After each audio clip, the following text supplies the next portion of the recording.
Vamos abrir o texto sagrado, irmãos?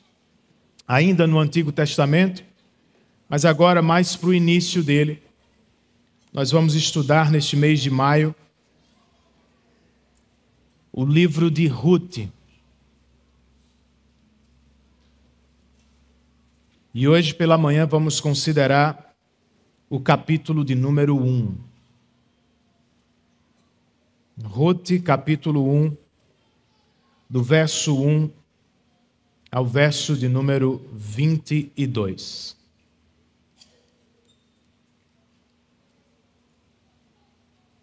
Se você cresceu na igreja, ou se já está entre nós há algum tempo, você provavelmente já ouviu ou disse algo do tipo: fulano se desviou do evangelho.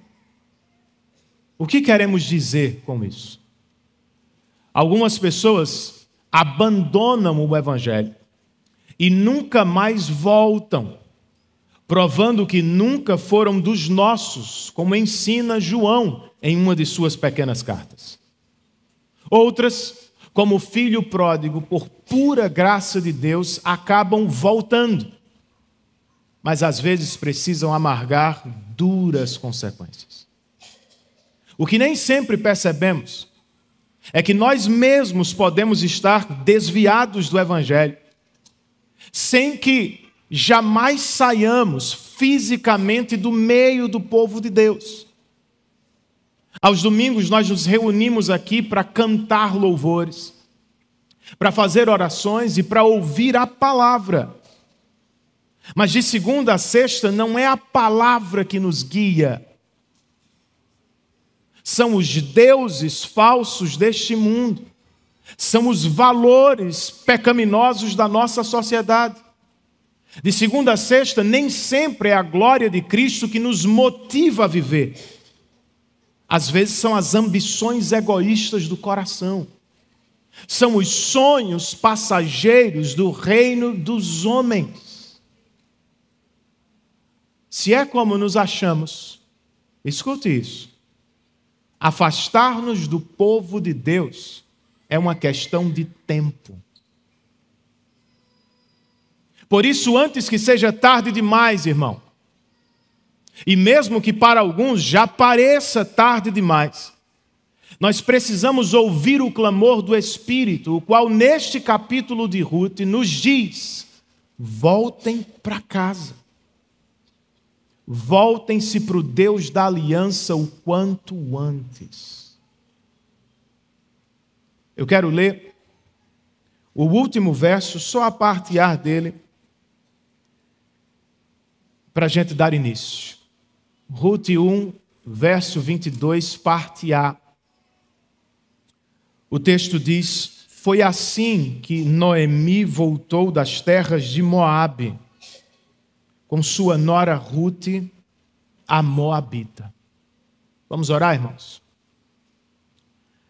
Senhor, nós nos reunimos neste culto, crendo que ele é um verdadeiro encontro entre o Senhor e seu povo. E aqui, Senhor, nós nos encontramos para cantar louvores, fazer orações, mas de maneira muito especial para ouvir tua voz. Tu sabes como chegamos aqui. Tu sabes quão perto ou longe estamos de ti no coração. E por isso agora nós te rogamos, fale-nos poderosamente. Nos convença dos nossos pecados, da nossa teimosia. E nos coloque outra vez no caminho abençoado do teu evangelho. Nós carecemos da ajuda, da assistência de teu Espírito. E nós te pedimos isso, em nome de Jesus. Amém.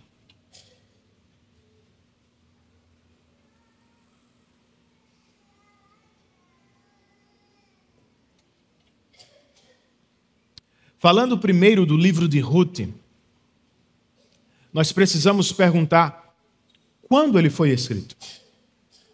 Quem o escreveu? Com que objetivo? Ao que tudo indica, irmãos, esta preciosidade do Antigo Testamento foi produzida durante ou logo após o reinado de Davi. Se não se lembra, ao final do livro tem uma genealogia pequena deste grande rei de Israel. A ideia é que Samuel o tenha escrito para nos apresentar as origens de Davi, ou que Salomão o tenha produzido para honrar a história de seu pai. Em muitas versões hebraicas, explica o teólogo Bruce Waltke, Ruth está posicionado logo após Provérbios, provavelmente para substanciar a idealização da mulher virtuosa. Se lembra dela?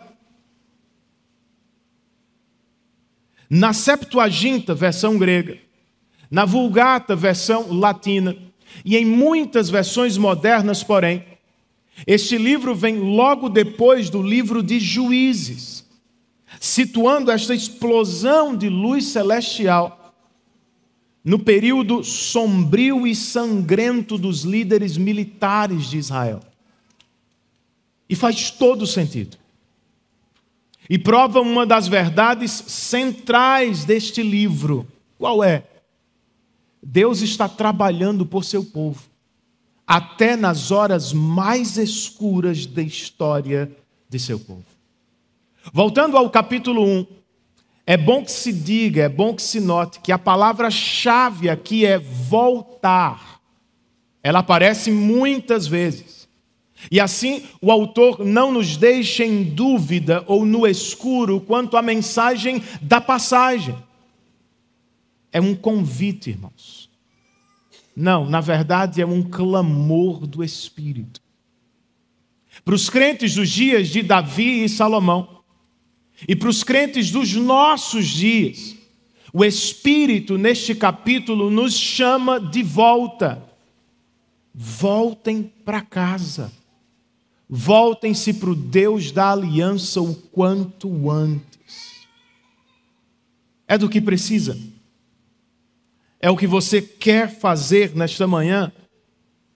Para tanto, isto é, se é o que você precisa, se é o que você quer fazer, em primeiro lugar, reconheça que voltar é necessário.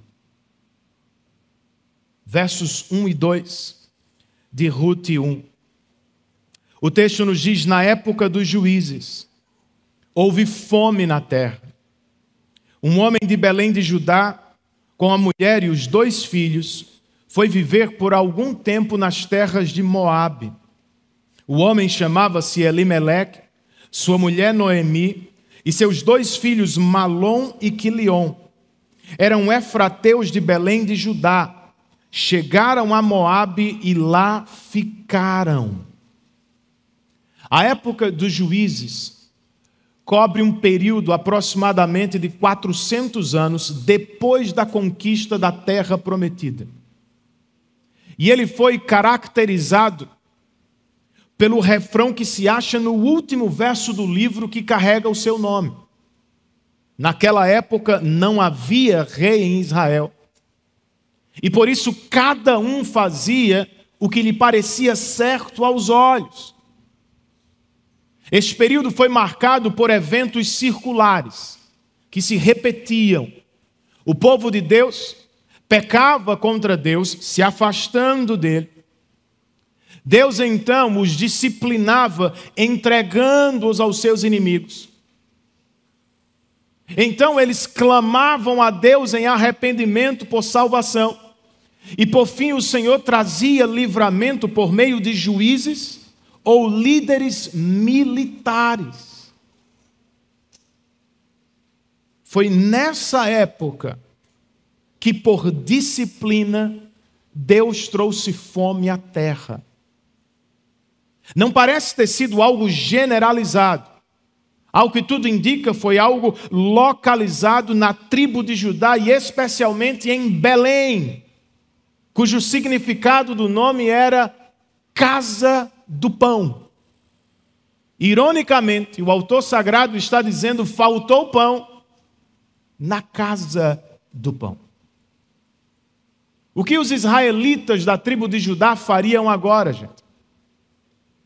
O que faria Elimeleque, líder de sua família, Segundo lemos, Elimeleque, que carregava o nome de meu Deus, é meu rei, decidiu por conta própria por viver algum tempo em Moabe. Por que Moabe, gente? Por que não procurar primeiro uma tribo irmã em Israel? Ou por que não correr de volta para o Senhor em arrependimento? Por que não esperar nele por provisão? Por que descer a Moabe? Se vocês não se lembram, os moabitas nasceram de uma relação incestuosa entre Ló e uma de suas filhas. Um rei de Moabe, Balaque, contratou Balaão para amaldiçoar Israel. As moabitas tinham sido pedra de tropeço para os israelitas na caminhada do deserto. E um pouco antes desse episódio, os moabitas tinham oprimido o povo de Deus, negando-lhe comida, já na era dos juízes. Será que este é o melhor lugar para uma família de crentes passar a crise? Claro que não. Mas sabe o que Elimeleque pensou? Vai ser só por um tempo. Quando a fome passar, eu volto. Não foi o que aconteceu, gente. O algum tempo do verso 1 transformou-se no verso 2 em e lá ficaram. Lá ficaram longe da adoração ao Senhor. Lá ficaram longe do povo do Senhor. E o que aconteceu depois? O que veio em sequência, versos 3, 4 e 5. O autor sagrado escreve: morreu Elimeleque, marido de Noemi, e ela ficou sozinha com seus 2 filhos. Eles se casaram com mulheres moabitas, uma chamada Orfa e a outra Rute. Depois de terem morado lá por quase 10 anos, morreram também Malom e Quilion. E Noemi ficou sozinha, sem os seus 2 filhos e sem o seu marido. Se a morte de Elimeleque tem relação direta com sua desobediência, sinceramente nós não sabemos. O texto não é explícito.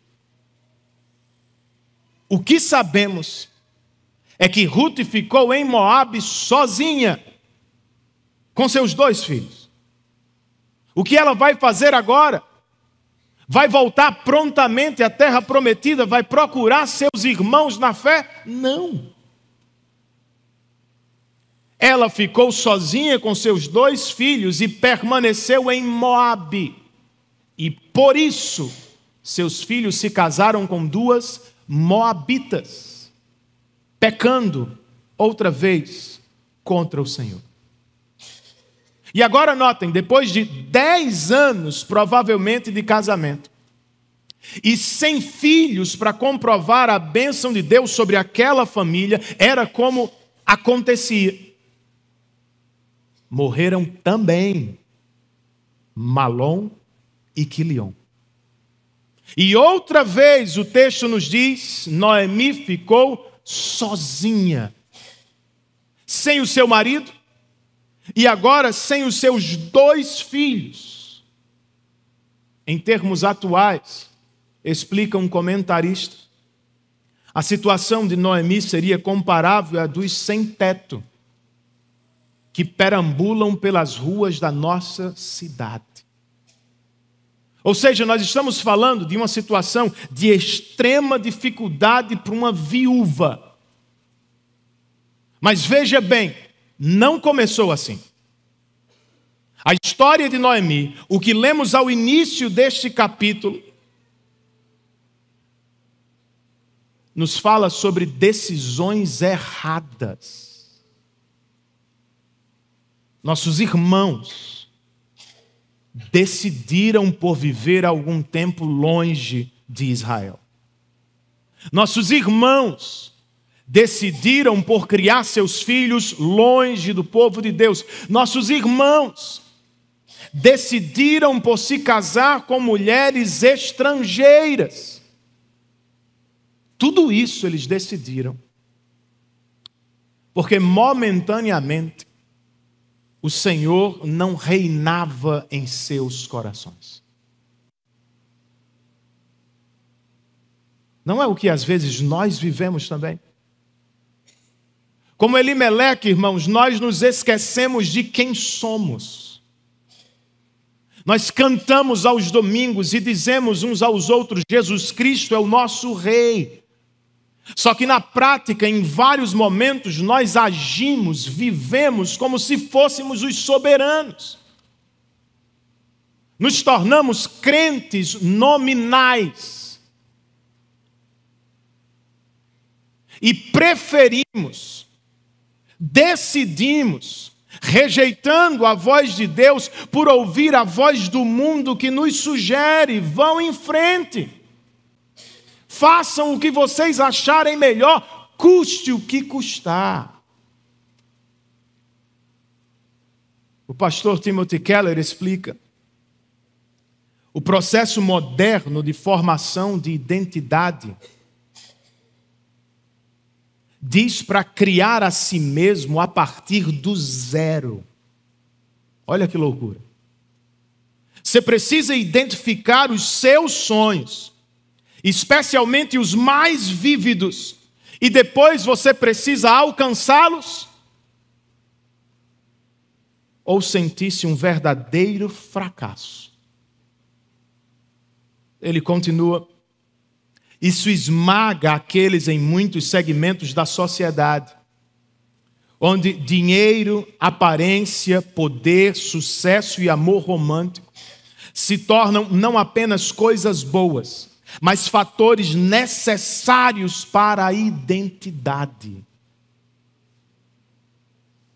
Viram a questão de tudo ou nada. Esse tipo de vida longe do Rei, irmãos, longe da voz do Senhor, tende a nos paralisar em alguns momentos. Às vezes nós nos tornamos indecisos, porque tudo agora significa felicidade incomparável ou fracasso completo. Fazer o quê? Em outros momentos, não nos afastamos inteiramente do Senhor, mas abrimos pequenas concessões. Vai ser só uma temporada em Moabe. Logo estaremos de volta. Foi o que pensaram Elimeleque e Noemi. No nosso caso, nós dizemos: não estamos abandonando a igreja, é só o culto. E vai ser só por um tempo. E vocês precisam entender: por agora eu preciso estudar mais para passar no concurso. Ou eu preciso trabalhar mais para dar um melhor futuro para os meus filhos. Ou agora que o Senhor me abençoou com tanto, eu preciso desfrutar mais das bênçãos que Ele me deu.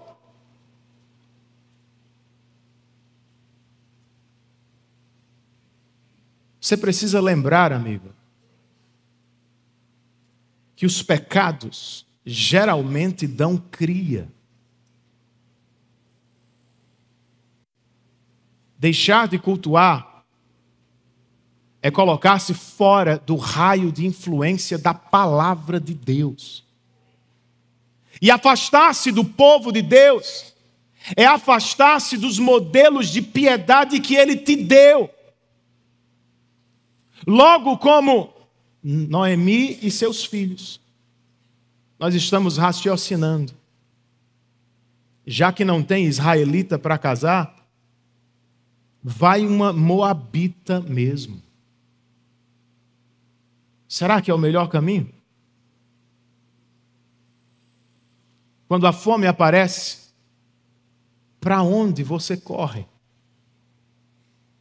Quando a crise financeira surge, o que você corta no orçamento? Em primeiro lugar, a reunião dos santos, o encontro com os irmãos, a contribuição com sua igreja. E que caminho você toma para resolver a crise? Qualquer um, mesmo que envolva pecado. Jovem, e se Deus parece tardar em te dar um casamento com um crente, o que você faz? Você vai em busca de um não crente e depois tenta justificar seu pecado? Não, irmão.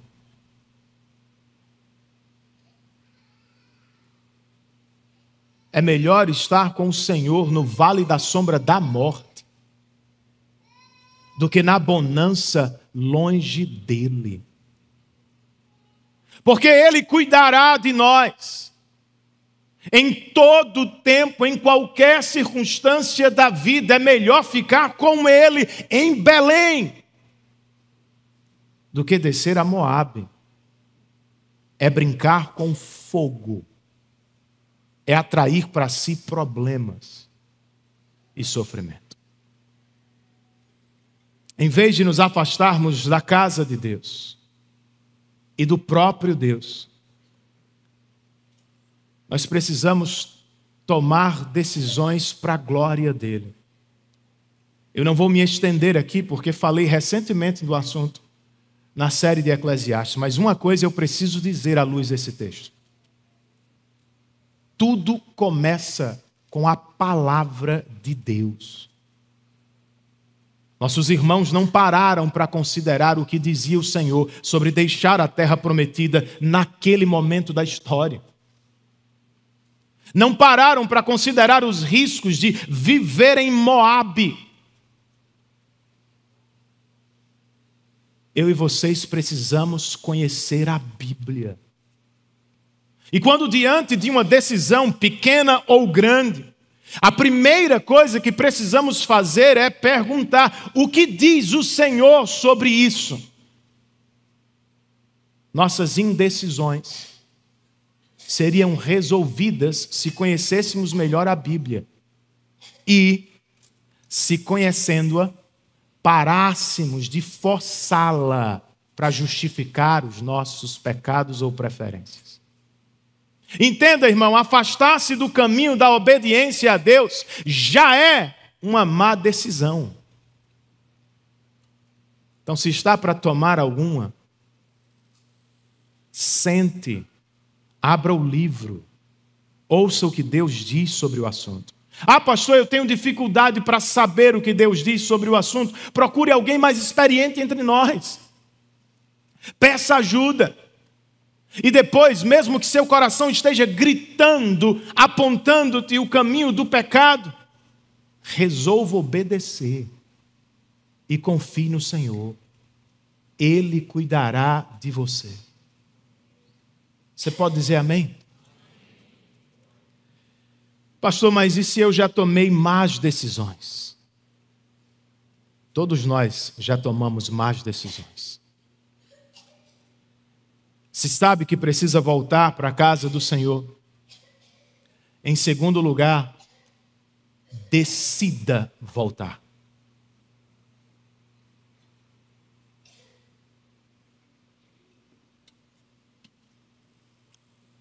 Os versos 6 e 7 nos contam. Quando Noemi soube em Moabe que o Senhor viera em auxílio do seu povo, dando-lhe alimento, decidiu voltar com suas 2 noras para sua terra. Assim, ela, com as suas 2 noras, partiu do lugar onde tinha morado. Lembre-se, Elimeleque e Noemi decidiram por viver algum tempo em Moabe. O algum tempo se transformou em e lá ficaram, e posteriormente em lá moraram por no mínimo 10 anos. Agora, porém, tudo mudou, pois Noemi ficou sabendo que o Senhor viera em auxílio de seu povo, o padrão de Juízes, se recorda? O povo foi ao Senhor em arrependimento e clamor. Deus lhe atendeu, veio em seu auxílio. Detalhe, não em Moabe, em Belém. Por isso, quando tomou o conhecimento, Noemi decidiu voltar. Mas voltar, irmãos, era difícil. Para começo de história, o que ela faria em Israel com 2 noras moabitas, estrangeiras. Verso 7, parte B, até o verso 14. Enquanto voltavam para a terra de Judá, disse-lhes Noemi: vão, retornem para a casa de suas mães. Que o Senhor seja leal com vocês, como vocês foram leais com os falecidos e comigo. O Senhor conceda que cada uma de vocês encontre segurança no lar do outro marido. Então deu-lhes beijos de despedida. Mas elas começaram a chorar alto e lhe disseram: não, voltaremos com você para junto de seu povo. Disse, porém, Noemi: voltem, minhas filhas. Por que viriam comigo? Poderia eu ainda ter filhos que viessem a ser seus maridos? Voltem, minhas filhas, vão. Estou velha demais para ter outro marido. E mesmo que eu pensasse que ainda há esperança para mim, ainda que eu me casasse esta noite e depois desse à luz filhos, iriam vocês esperar até que crescessem? Ficariam sem se casar à espera deles? De jeito nenhum, minhas filhas. Para mim é mais amargo do que para vocês, pois a mão do Senhor voltou-se contra mim. Elas então começaram a chorar alto de novo. Depois Orfa deu um beijo de despedida em sua sogra, mas Ruth ficou com ela. Há quem diga, irmãos, que Noemi está tentando se livrar de suas noras por vergonha. Chegando a Belém, elas seriam um eterno lembrete de sua desobediência. Eu acho que ela está realmente preocupada com suas noras. Só que não está levando em consideração o Senhor. É como se dissesse: olha, vocês são de Moabe. A vida vai ser mais fácil para vocês em Moabe. E vejam, o Senhor se voltou contra mim. Andar comigo é sofrer comigo. Eu não quero isso para vocês. Eu tenho para mim que Moabe vai ser muito melhor para vocês duas. Então, voltem. Orfa ouviu a sogra e concluiu: ela tem razão. Moabe parece mesmo melhor para mim. Seus campos são mais promissores e verdes para mim. E talvez fossem mesmo, do ponto de vista material.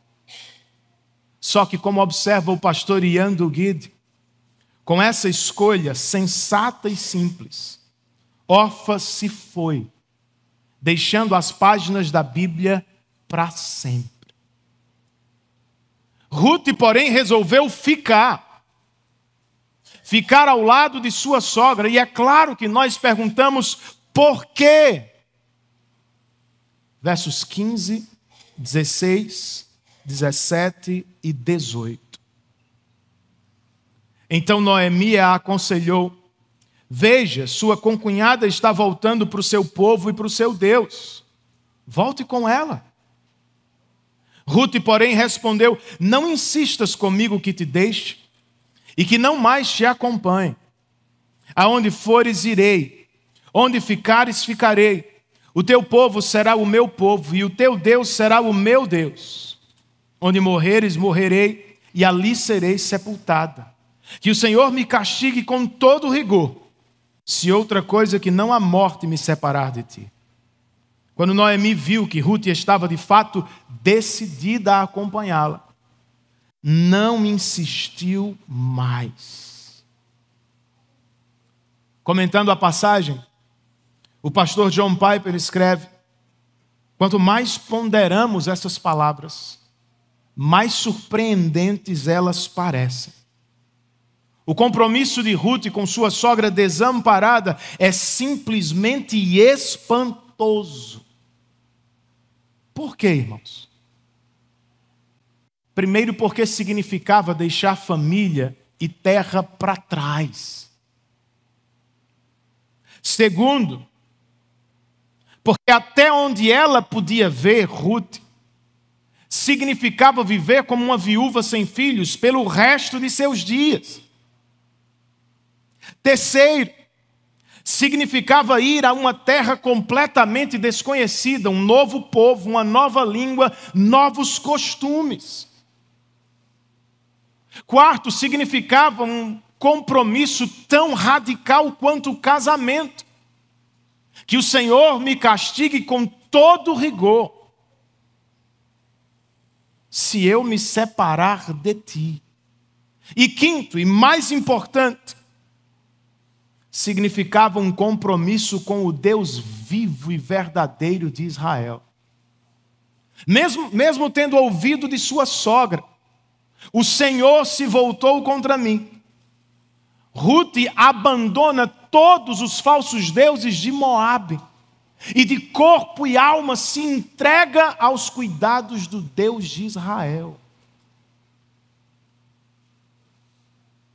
Por que ela o fez? Antes de Ruth, por que Noemi voltou para casa, gente? Está claro no texto, o Senhor veio em auxílio de Belém e então Noemi decidiu voltar. É o que temos vivido aqui por graça de Deus. Nos cultos públicos, nas reuniões de pequeno grupo, nos encontros de discipulado e de cuidado um a um. Deus tem vindo em auxílio de seu povo entre nós. O que você está esperando? Por que não volta ao culto público? Por que não decide voltar ao povo de Deus? Não foi fácil para Noemi, não vai ser para você, mas volte. Engula o orgulho e volte para casa. Nisso Noemi acertou. Mas ela também errou, irmãos. Ela errou por decidir mandar suas noras de volta a Moabe. O que habitava a mente dela? Talvez tenha pensado, logicamente, Moabe é a terra delas, vai ser mais fácil. Ou quem sabe, como muitos de nós, ela pensou, elas não vão se interessar pelo Deus de Israel, por que insistir com elas? Ou pior ainda, é possível que nenhuma preocupação espiritual tenha passado por sua mente. Voltem para Moabe. É como às vezes nós funcionamos. Nós vivemos o tempo todo no meio de moabitas de toda sorte. Mas quase nunca paramos para repartir o evangelho com eles. Por quê, gente? Será que achamos que eles estão fora do alcance do poder salvador de Deus? Ou será que é o temor dos homens que nos para? Ou será que estamos tão misturados aos moabitas que nos falta coragem, testemunho para poder pregar o evangelho? Seja o que for, amigo, lembre-se, tem Rutes nos hospitais, nas repartições e nos escritórios onde nós trabalhamos. Tem Rutes nas escolas, faculdades e cabines onde estudamos. Tem Rutes nas academias, nas praças e nos campos onde praticamos esporte. A grande questão é quem vai chamá-las.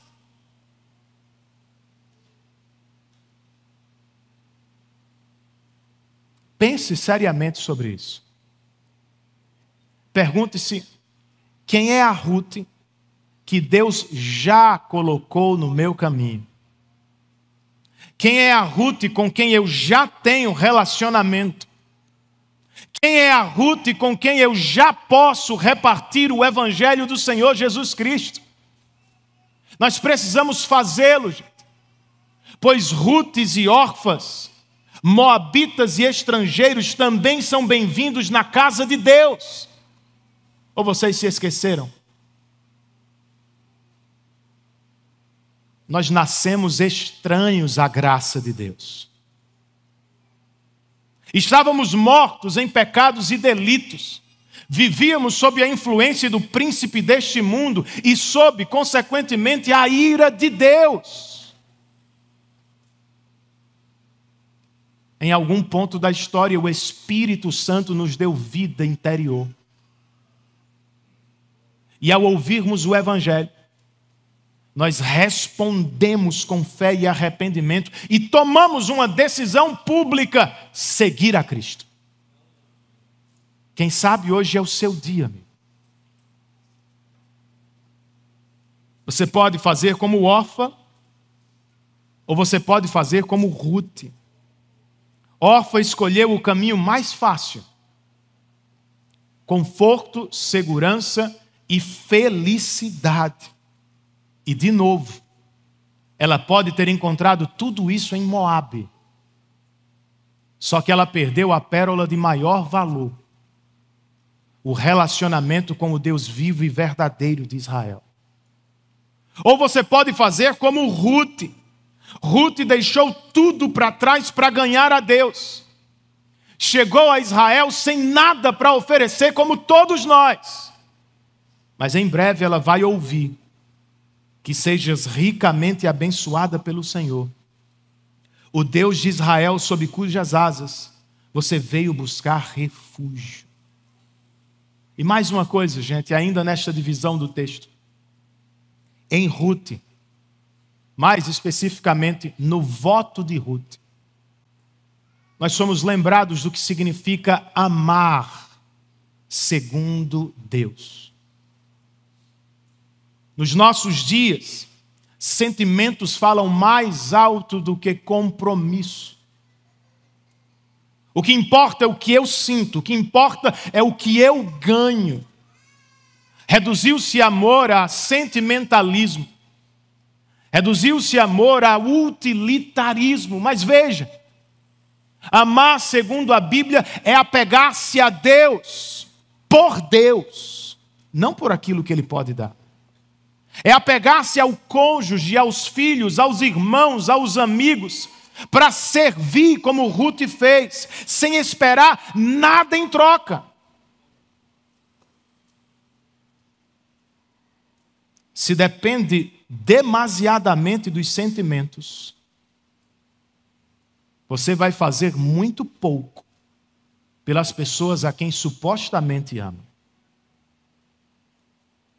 Mas se decide servir e fazer por elas, por compromisso assumido diante de Deus, inclusive, você vai sentir por elas muito mais do que imaginou que seria capaz. Se está esperando ser servido para então servir, você vai matar seu relacionamento. Mas se decidir servir independentemente de ser servido, você vai salvar, você vai restaurar, você vai preservar o relacionamento que Deus te deu, no poder do Evangelho de Cristo.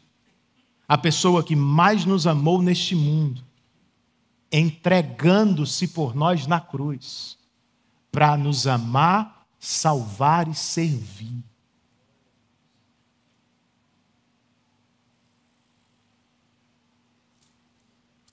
Então, seja você Noemi, seja você Ruth, decida voltar-se para Deus nesta manhã.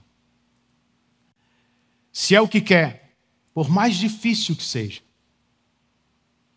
por mais que você não entenda tudo o que está acontecendo, se o Espírito estiver te chamando, faça o caminho de volta hoje. Versos 19, 20 e 21.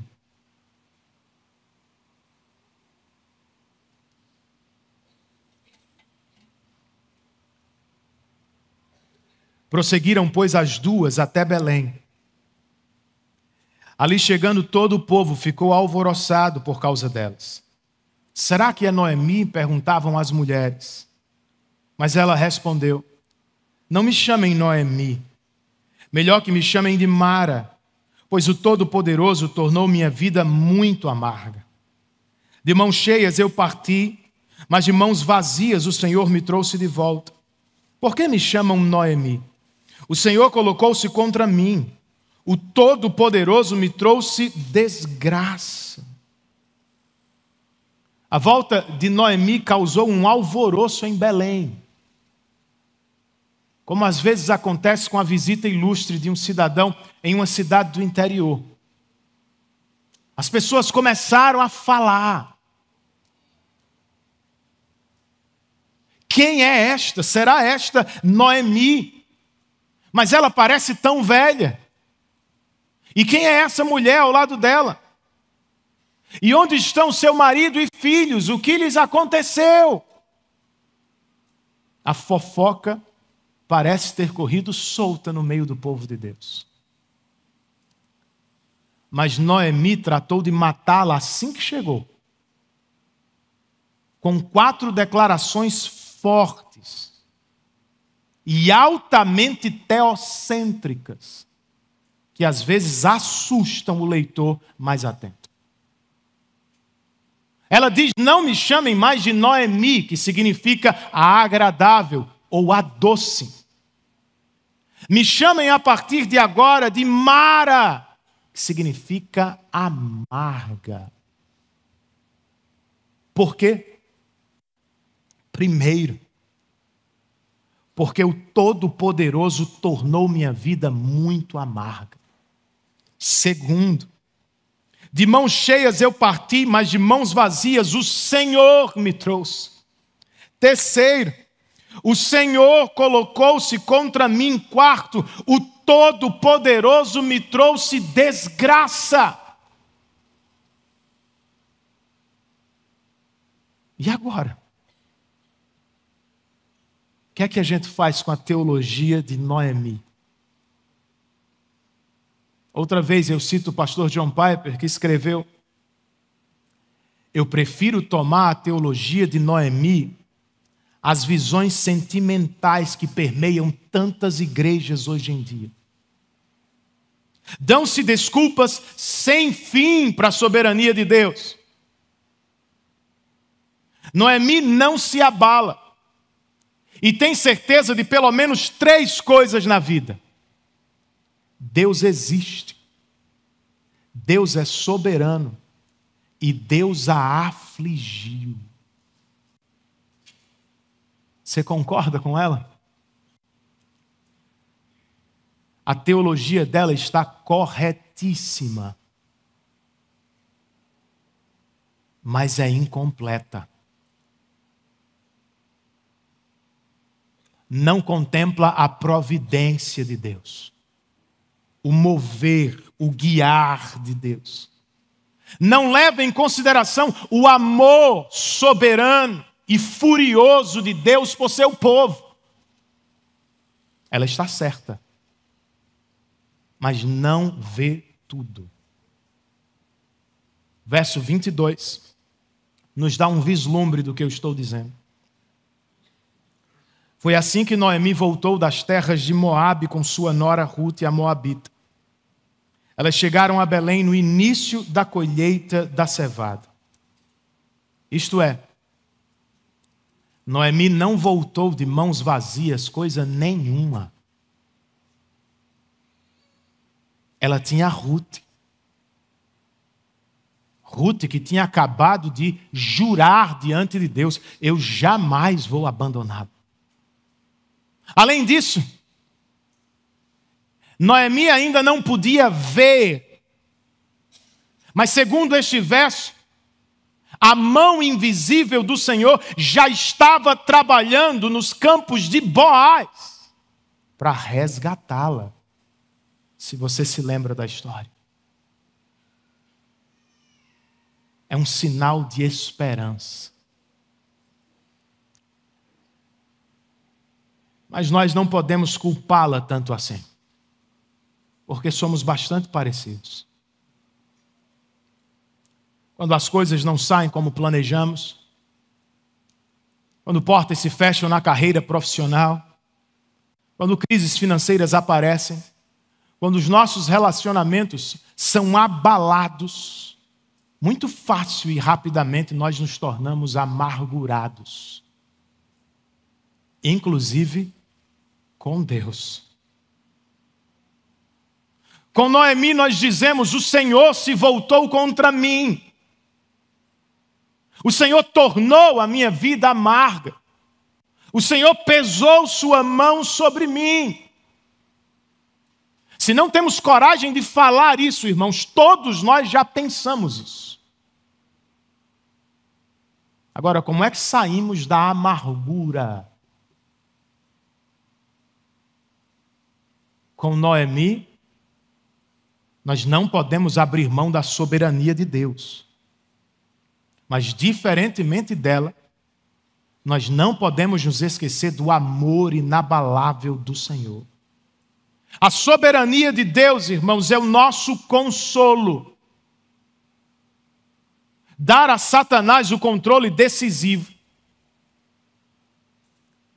ou atribuir a dor ao acaso, não é verdadeiro nem ajuda de verdade. Entenda isso. Quando o mundo à nossa volta está ruindo, quando nós não fazemos sentido, não entendemos o que está nos acontecendo, nós precisamos de um lugar firme, sólido, forte, sobre o qual repousar a cabeça. O único lugar é a soberania inabalável de Deus. Seja qual for a situação, o teu Deus reina sobre tudo. É Ele quem dá a chuva e é Ele quem tira a chuva, diz o texto. É Ele quem controla, irmã, o voo dos pássaros e o rolar das pedras. Ele reina sobre o levantar e cair dos poderosos, e Ele também reina sobre a saúde e a doença de seu povo. Nada foge de seu controle. É verdade, mas está incompleto. Este Deus soberano que governa sobre todas as coisas também nos ama de maneira leal, fiel, furiosa. Você não tem mais todos os que gostariam de ter, Noemi. Mas veja, você ainda tem Ruth do seu lado. Você não está mais em Moabe, desfrutando do que você tinha, mas veja, Deus te trouxe de volta para Belém, para o meio do povo de Deus. Irmão, vença a amargura pelos olhos da fé.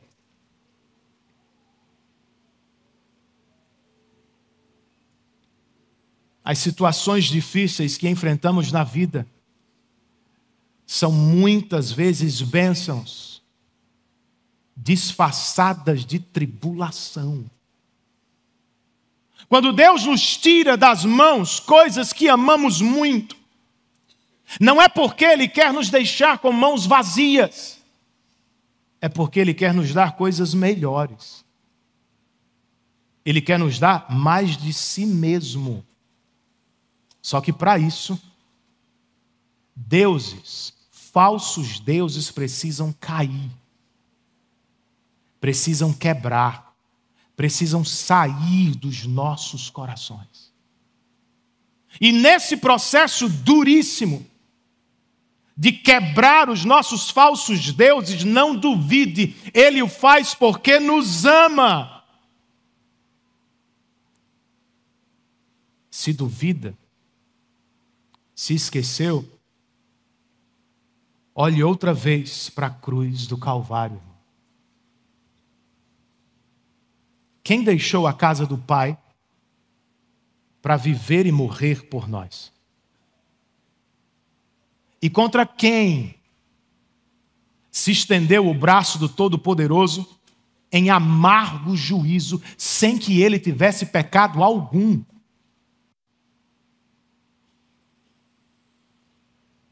Jesus é a resposta que precisamos no meio do sofrimento. E o Evangelho é o poder de Deus para nos salvar da condenação e para matar nossa amargura. Como Ruth disse a Noemi, Jesus, de forma muito mais profunda, disse a mim e a você: aonde fores eu irei, onde ficares ficarei, onde morreres morrerei, e ali serei sepultado. Ele se identificou com seu povo. Esse é o evangelho que salva Noemi, e esse é o evangelho que salva Ruth. É o evangelho que salva Noemi, que nasceu e cresceu no meio do povo de Deus e se desviou. E é o evangelho que salva Ruth, que nasceu e cresceu longe do povo de Deus e que hoje está aqui. Com qual das duas você se parece mais? Qual é a tua história, a de Noemi ou a de Ruth?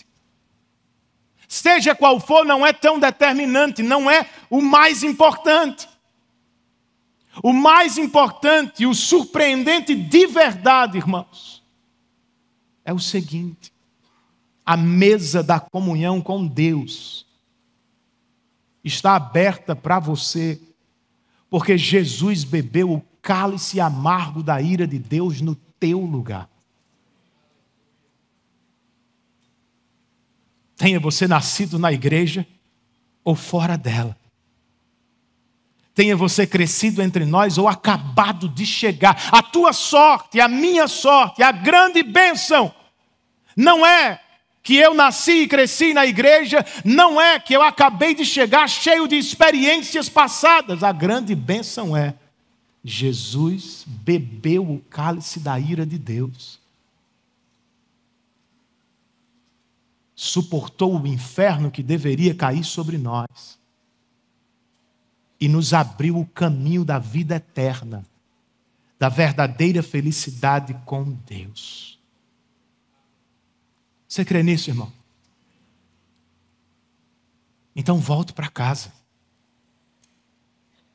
Volte-se para o Deus da aliança que te salvou em Cristo nesta manhã.